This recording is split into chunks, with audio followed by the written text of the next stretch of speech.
Isang mapagpalang araw sa ating lahat mga kapatid.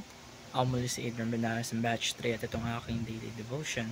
At ngayong araw ay pag-uusapan natin ay kung ikaw ba ay victim or victor. At ang ating Bible verse ay mula sa 1 Corinthians chapter 15 verse 57.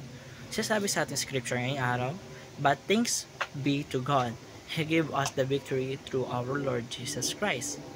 Mga kapatid, ito ay isang napakagandang paalaala nito para sa ating lahat dahil bilang kanyang mga anak, tayo ay hindi biktima ng kasalanan o ng mga problema, kundi tayo ay mga tagumpay na nilalang dahil sa ginawa ni Kristo para sa atin o sa kanyang sakripisyo sa krus ng Kalbaryo.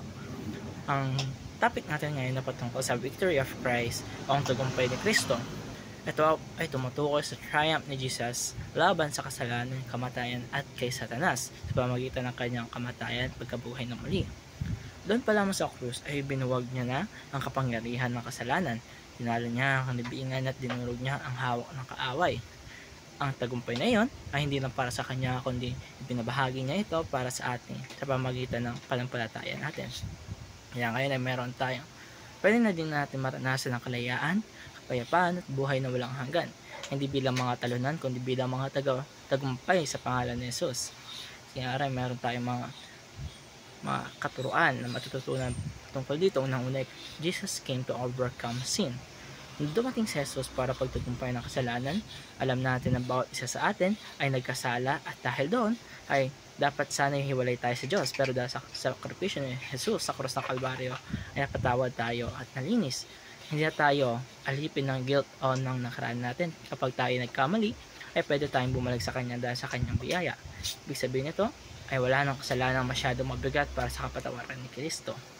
Kalawa ay Jesus came to conquer death. Kamatayan ay dating katapusan ng lahat, pero dahil kay Jesus, ito ay naging simula ng bagong buhay. Nang siya nabuhay muli, pinatunayan niya na walang kapangyarihan ng kamatayan sa mga naniniwala sa Kanya.